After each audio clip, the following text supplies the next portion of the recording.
You're watching Epic Wealth and History. Every Tuesday and Friday, we uncover the histories they tried to bury. In the summer of 1683, an empire of shadows was at the gates of Europe. The Ottoman army, 300,000 men strong, surrounded Vienna. The city was starving. Its walls were crumbling. Hope was almost lost. For 2 months, the heart of Christendom beat faintly, waiting for a miracle. Then, on a ridge overlooking the battlefield, a king arrived. Not with a massive army, but with a promise of unity. This is the story of how one man's courage sparked a battle that would change the fate of our world forever and save Europe from annihilation. The summer of 1683, an empire of shadows stands at the gates of Europe. The Ottoman army, 300,000 strong, has Vienna surrounded. The city is starving. Its walls are crumbling.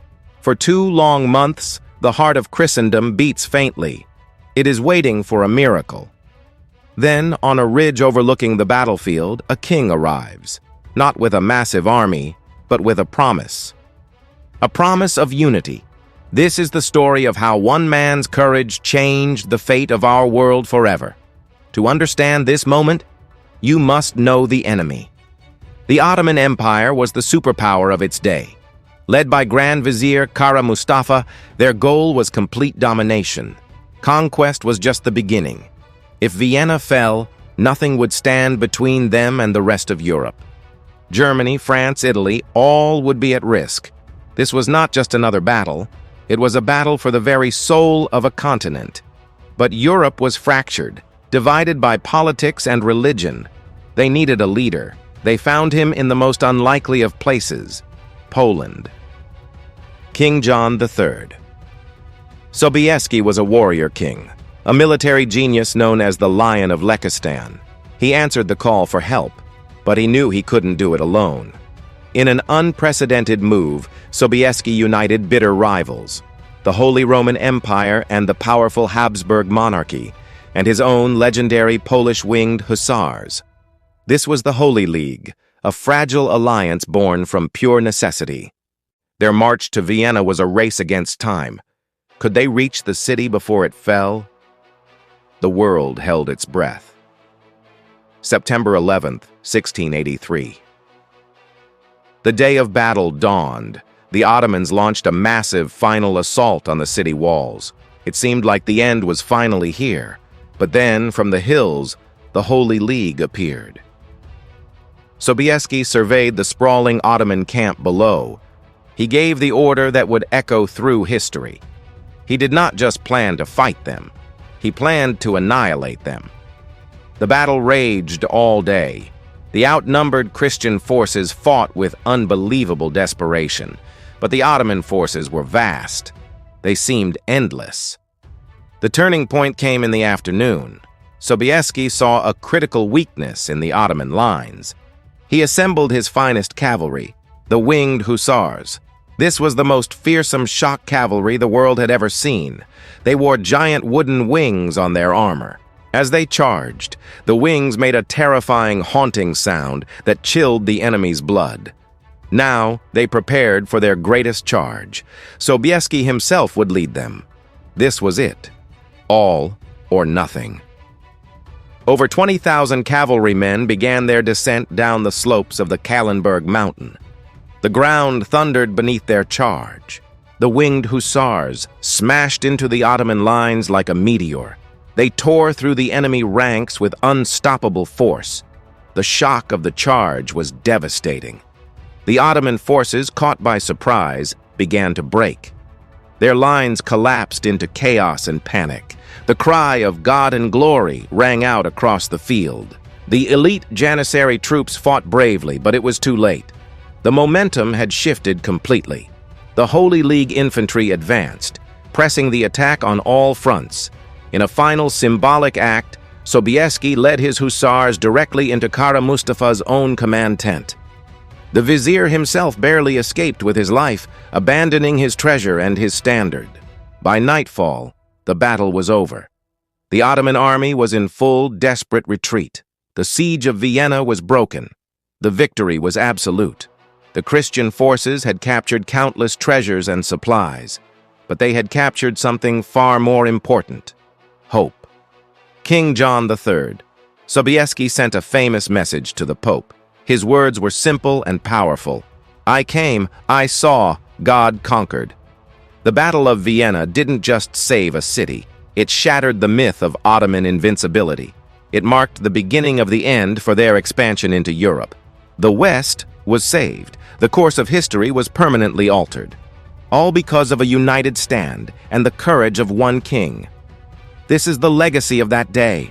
A reminder that even in our darkest hour, hope can arrive from the most unexpected places, and that courage can truly change the world. The sun had not yet risen over Vienna, but the city was already awake with a terrible, gripping fear.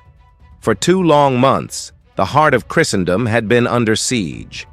The Ottoman army, 300,000 strong, surrounded the city. Their walls were crumbling, their food was gone, their hope was almost lost. They were waiting for a miracle.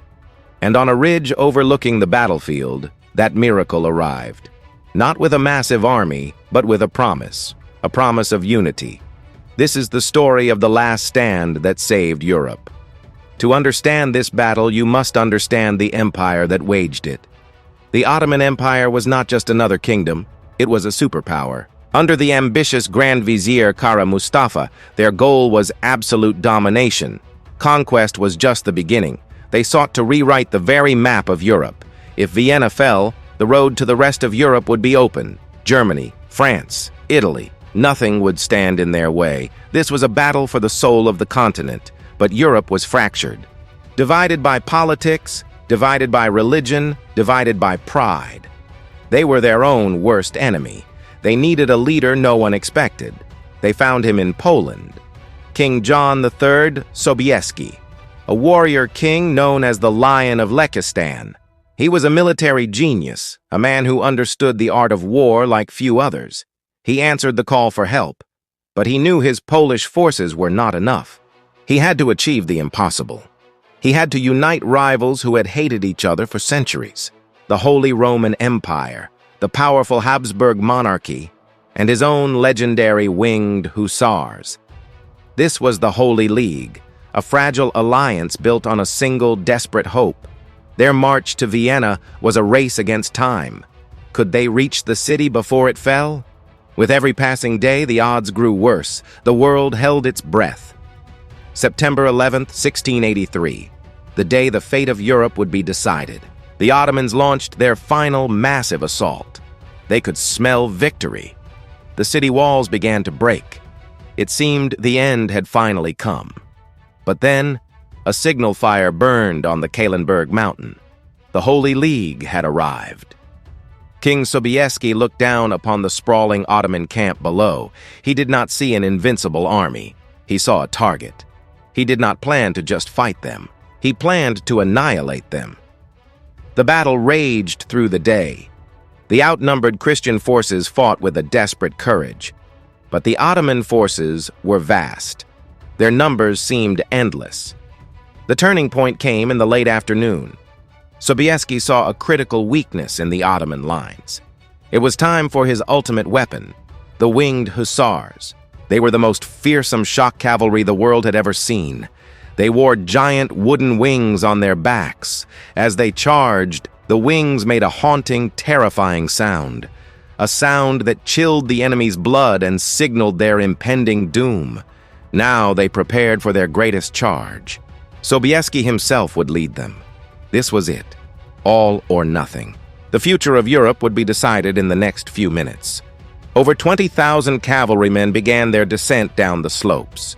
The very ground thundered beneath the weight of their charge. The Winged Hussars smashed into the Ottoman lines like a force of nature. They tore through the enemy ranks with unstoppable, brutal force. The shock of the charge was absolutely devastating. The Ottoman lines shattered into chaos. The elite Janissary troops fought bravely, but it was too late. The momentum had shifted completely. In a final symbolic act, Sobieski led his hussars directly into Kara Mustafa's own command tent. The Grand Vizier abandoned his treasure, his standard and his pride, fleeing for his life. By nightfall, the battle was over. The mighty Ottoman army was in full, desperate retreat. The siege of Vienna was broken. The city was saved. The victory was absolute. The Christian forces captured countless treasures and supplies. But they captured something far more important that day: hope. King John III Sobieski sent a famous message to the Pope. His words were simple and powerful. Veni, vidi, Deus vicit. I came, I saw, God conquered. The Battle of Vienna didn't just save a city. It shattered the myth of Ottoman invincibility. It marked the beginning of the end for their expansion into Europe. The West was saved. The course of history was permanently altered. The croissant was even invented to celebrate the victory, shaped like the Ottoman crescent moon. All because of a united stand. All because of the courage of one king. This is the legacy of that day. A reminder that even in the darkest hour, hope can arrive. Courage can change the world. And sometimes, one last stand is all it takes. This was the last stand that saved Europe.